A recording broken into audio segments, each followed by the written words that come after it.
You did already, and we're live. Content provided at the event is for general information only, not intended to provide specific advice or recommendations for any individual. Any performance reference is historical and no guarantee of future results. All indices are unmanaged and may not be invested into directly. Any economic forecast set forth during the event may not develop as predicted, and there can be no guarantee that any strategy will be successful. These thoughts and opinions are those of Gimbal Financial and do not represent the views of LPL Financial. Securities offered through LPL Financial, member of FINRA and SIPC. And investment advice is offered through Gimbal Financial, registered investment advisor, and separate entity from LPL.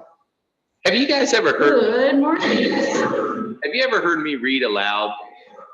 Like when I read aloud to my boys, it's like, and the cat jumped off the roof. Hang on a second. What did I just read? Oh yeah, the cat jumped off the roof. I mean, it's amazing what you do, Amanda.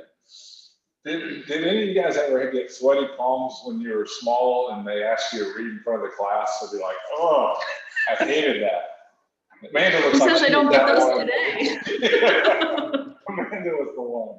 I think my teachers just knew better than to call on me. They're like, hey. Well, I think one of our disclaimers also mentioned about there's no big heat source near you guys, right? Well, is the fire marshal on this call? Make sure your heater's turned off, Keith. Debbie's is way too far from you, so all good. We stayed in a Happy Friday. a couple weeks ago, and it was all wood, so everything I did, I was very aware of the heat sources. It's like we're gonna be jumping out of a tree if we catch something on fire. That's awesome. Well, what should we talk about today? Should we dive right into some COVID stats? Markets? We haven't talked COVID for a few weeks. I feel like we need some COVID theme music when we talk about it. I think we haven't talked about it since last year. Ooh. How about this joke? Dun, dun, dun. I'm sorry. Someone should slap me over the head. Yeah, so this was this came from our friends over at First Trust just last night. You guys have seen this before. This is the first time we are seeing this kind of action on the COVID tracker. So this blue line is the new positives 7-day moving average. And that took a big decrease down, steep. Keith's the big statistics guy, so he's mentioned that every time we've seen one of these peaks, it'll come back down, keeps coming back up. Now we've seen a real large decrease in that. Unfortunately, there's also a correlation between that and the amount of deaths that we've seen though as well. So that big spike that we probably saw a couple weeks back in positive cases now is unfortunately resulting in more deaths. But like our other friend at First Trust, Brian, what's his last name? Westbury. Thank you. Any kind of virus that you see out there will always take the shape of a bell curve. And if for anyone that needs to know what a bell curve looks like, it looks like this. Wow, nice work on the bell curve. Come up, come down. So we've seen essentially, I think, months down the road, we'll see a real shape of the bell curve with this. This is going into specific weeks and specific months, but the overall shape will be kind of like gravity. What goes up must come down. So I think if you look at that one right below there, Amanda, that's broken down. It's the same curve broken down by sections of the country. Yeah, and so you can already see that forming on the Midwest if you look at the yellow one there. Yeah. And quite frankly, all over the place, just at different times, but where we are fortunately is doing significantly better than the rest of the coast, but they're all taking a very similar shape, just like we've seen over here too. I haven't taken a deep look into this. Do you guys have more input on this? The path to immunity, that one is just telling you what will accelerate that down drop on the bell curve is the more people that become immune, the less cases and consequently the less deaths you're going to have. So that's part of the system that causes a bell-shaped curve. There was some term my daughter used, I think it was positive externalities, is that if 3 of the 4 of us get COVID tests in here, the other one doesn't really need it because the other people can't spread it. So that's kind of the idea of positive externalities. That's a graduate degree in economics, but once you get the total path to immunity at a certain level, it won't be able to spread anymore because there won't be anybody to spread it. The people that don't, not everybody has to get the vaccine. You just have to get enough people that either have antibodies or the vaccine that it just makes it less able to transmit, and then it just goes away to the next flu season, whatever the next flu is. I stayed at a Holiday Inn, so that's how I know this. That's good stuff. Doug, any input on this? Nope. I like what you've done. Yeah, no input. I'm ready to talk stocks. I'm ready, or not stocks. I'm ready to talk markets. Stonks. This market looks stonks. Stonks. I like stonks. Stonks is what you just misspoke. I joke around about stocks because remember, we're not allowed to talk about specific stocks on here. You got to call us in for that, or we got to call you for that. But can we pull up the chart system? There's one of the. In case you all don't know the reference to stonks, stonks is the word that hipsters are using for stocks these days. Did you know that, Amanda? No. And there's plenty. I'm not hip. I'm just flat out not hip. Yeah, that is not what we look at there. There's plenty of hipsters out there in stonks these days. Hey, type in this one, Keith. 0VIX. That's what I was trying to. I got Really? You were looking at this one? Yeah. This one, wowzers. Wowzers is all I have to say about this. So last week, when we took a look at the VIX, this is basically just a mere reflection of all the ups and downs, anxiety in the stock market. And, oh, did you go back in time? I just went to last week. This is what it looked like last week when we were talking about it. Nice job. Okay, so here we were last week. All was peaceful. Life was good. The VIX was very low. And then as he's going through day by day, this is when the chaos comes in. And I've received a lot of phone calls. Thank you for anybody on this call who's called in. I really enjoyed talking with you this week when you called in and asked for our opinions about the chaos in the markets. And we've seen an increase of that. And so you can see that the VIX jumped up big time in the last week. And so one of our friends that we like to follow and listen to and read his stuff, he's been saying that he's had his foot by the door. He's had his foot by the door probably for a couple months now, just because the amount of risks that's been building up into the marketplace. And this risk you can see in your communities. Like I was having coffee at one of my favorite coffee shops. I don't know if we're allowed to make recommendations, but it was at this place, if you can see that. And no recommendations okay. at all. I got great coffee. But I was at my favorite coffee shop. I couldn't help but hear a conversation happening. And this conversation went like this: boy, we've lost a lot of money in the stock market. And I thought, when was the last time I was at a coffee shop and anybody's talking about the stock market? And so whenever I hear talk about stuff like this in public places, it tells me the hype is out. And the VIX reflects it. And so we started to see the VIX climb. It's pulled back a little bit, but we're in a foot by the door market right now. And so that's influencing the way that Keith and I manage investment portfolios for you. And if you want to know more about that, give us a call or let's get on a Zoom one-on-one and let's talk specifically about your account. But there is increased anxiety in the marketplace right now. And some of that is, it's on every news channel. Do we want to talk about that now? Well, that's what I was going to talk about. I was going to talk about water skiing, Doug, and how that relates to the markets. Okay. I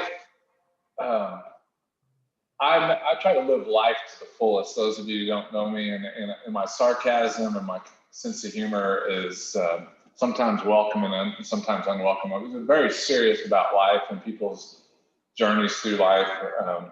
And you know, I was in a bad car wreck 5 years ago, nearly lost my life, and gone through some challenging things otherwise. And so I don't make light of life itself. I just know that there is a finish line. We all have an expiration date, and if you are afraid of that expiration date, it makes you more anxious in life. And so if it sounds like I'm too flippant about these things, it's not that I don't understand the emotions attached to it. I'm just being realistic with myself that I do have an expiration date. So I was in Owensboro, Kentucky the last couple of days because I lost a loved one to the COVID, and was helping out the widow with that. And I spent a good amount of time with risky behavior in Owensboro, Kentucky, when I was a riskier person in different aspects of my life. Let's just leave it at that, shall we? Wait a second. I think we need to unpack this here. Sit down in that leather chair, Keith, and tell us more. Yeah. So I booked. I asked Connie to go down with me, and so I booked a room overlooking the Ohio River because I just am fascinated by water. And it turns out we got there after the sunset because of the snow that was coming down a couple of days ago, and I didn't really get to see the Ohio River. But we crossed back over yesterday, and as I was looking down, assessing the Ohio River on my way back, there's clear undertow in the Ohio River. There's little whirlpools. It is a dangerous body of water, right? Like if anybody spending time around it would say the Ohio River, at least where there's big bends in the river, like there is around southern Indiana, it's a dangerous place unless you know what you're doing. And but what I have is that reflection back to those younger days. Right out the window where I was looking at that dangerous water is where I learned to water ski. I've skied it. Yep.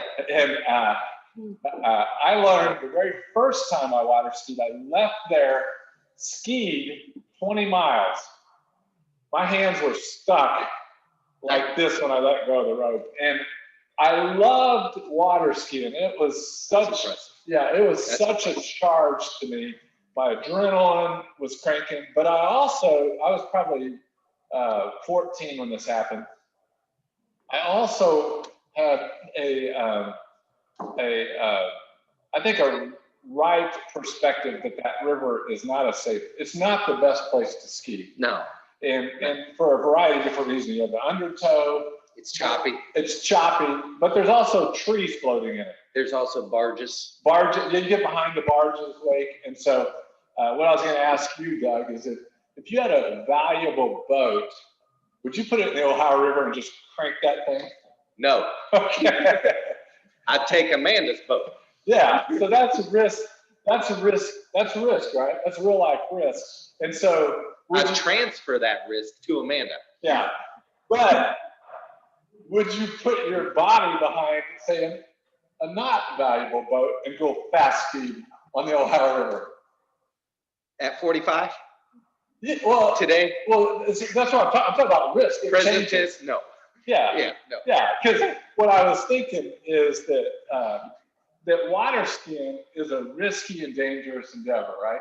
Yes. It is. I mean, I've skipped the water. I don't know.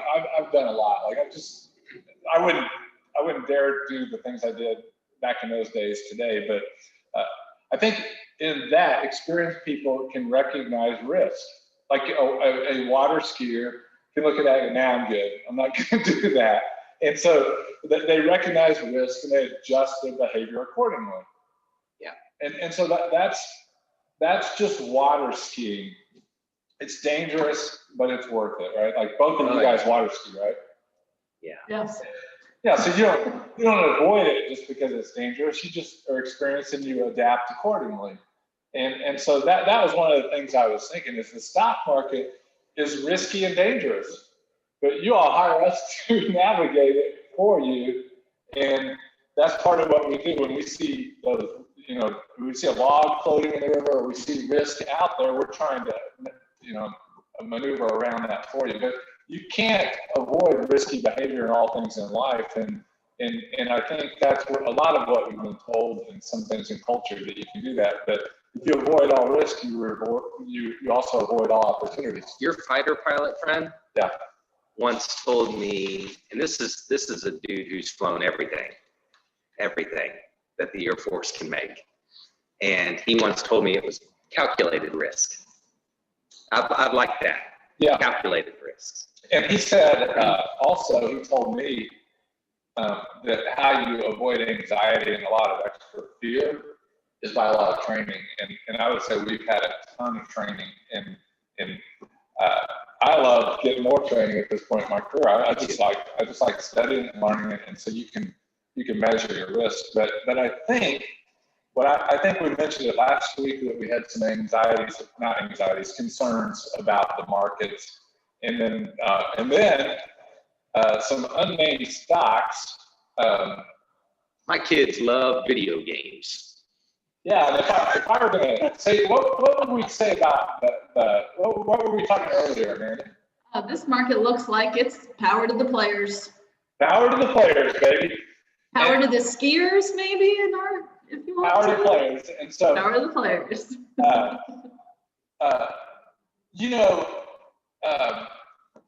I have a hard time relating to some of the things that particularly Caleb does, because he came up as a video kid, right? Like he's a gamer, right. and he has to explain stuff. He's very patient with me explaining stuff to me. But I was thinking even pre-Caleb that this rhythm came in my head this morning. Chuck E. Cheese, the real cool place to be a kid. Chuck E. Cheese was where we took our kids when they were little, and talk about get your anxiety level up. There's lights, there's noise, there's action, there's risk, there's rewards, all that There's stuff. not good pizza. Yeah, Dave Portnoy would not approve, in case you don't know who that is. You're so hip. Was he? You're so Day hip. Trade Davy? Is that what he's called? Day Trade Davy? He would give it thumbs down. But anyway, that whole Chuck E. Cheese training, I think, and I thought this back then, was prepping the Tyner kids to be professional gamblers in Las Vegas. I can see what you're saying. Yeah, like the environment of Chuck E. Cheese, if you've ever been in a casino, is the exact same thing. It's psychologically paralleled there, that they have rewards, they have lights, they have different colors. And so I think part of the risk is the Chuck E. Cheeseification of the market right now, is that you can go online and have online trading and get red and green lights that will shine for you, and they create emotional things. And those sorts of things are dangerous if you're trying to be a good investor. You're not wanting to be emotional. And there's been a lot of emotions and talk in the news and things. But what I wanted to throw out to you was Daniel Drew. You know that name? Nope. Amanda? Insanity. History time, baby. Nope. Daniel Drew. Guys, get out your pens. All you viewers, write this down. I'm writing this down. Daniel Drew. Daniel Drew. Daniel Drew. Nobody gets out their pen. They're getting out their phones right now and Googling Daniel Drew. Well, don't Google. Let me tell you, it's more fun when you hear the story rather than read. Daniel Drew had a showdown with Cornelius Vanderbilt. Ooh, I do know this story, but I didn't know Daniel Drew. Yeah. And Daniel Drew lost in the tune of $500,000, which may not sound like a lot, but go back. Back when Coke was. No, this is pre-Coke. Pre-Coke. Google inflation calculator and punch in 1830. $500,000 and bring it forward to today. And you can see how much money Daniel Drew lost. Daniel Drew disagreed with Cornelius Vanderbilt, the namesake of a university down in Nashville, Tennessee. And these guys were ruthless. Yeah. They didn't have regulations. And part of the way that people did things back in the 1800s was they didn't just want to win and make money. They wanted to ruin their competition. And it was a Wild West type of time in the markets. And so if the stuff that's been going on the last week seems new and interesting, it's just old stuff that's been going on for years. It just made the news, and the news is tired about talking about COVID. But because it made the news, it probably tells us things are getting a little risky. And so there's this online trading stuff that's going on. And traditionally, people like hedge funds, people like that, what they would do is a thing called short selling. Okay? And you want to give a quick definition of short selling? Yeah, so just think of it this way. You think the price is going to go down, so you take your bets on that. And you say, okay, it's at $10 today, I think it's going to go to $1. And so you can borrow some shares, and you could start to sell those shares with the hope of buying it back maybe around 1, let's say.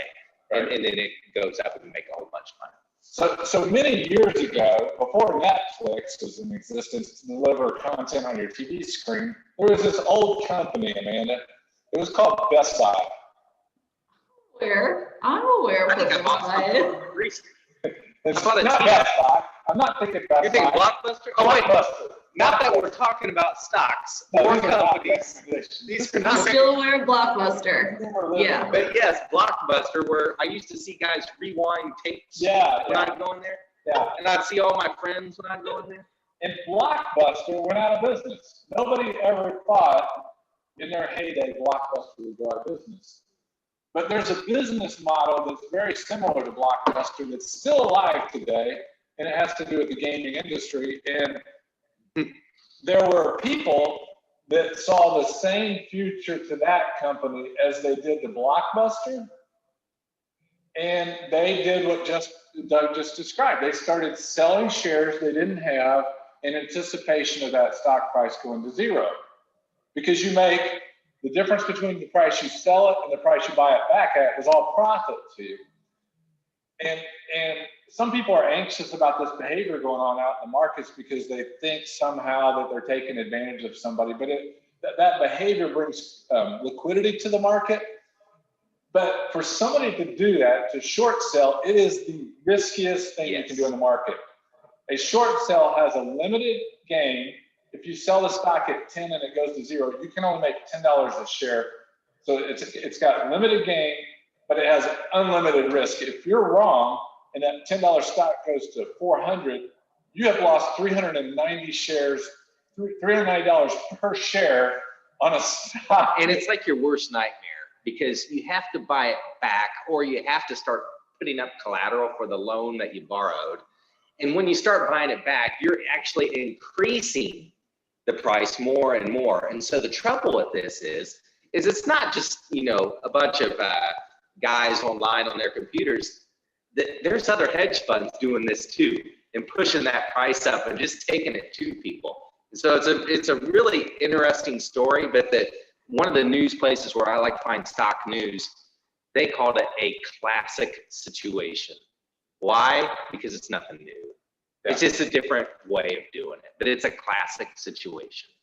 Like Cornelius. I mean, similar thing. Daniel Drew, he's the guy back in the 1830s, 1864. I'm sorry, he was born in the earlier 1800s. But what I was thinking about is that if Chuck E. Cheese is a real cool place for kids to be, short selling and the trading of that right now seems to be a real cool place to make money in a bull market online.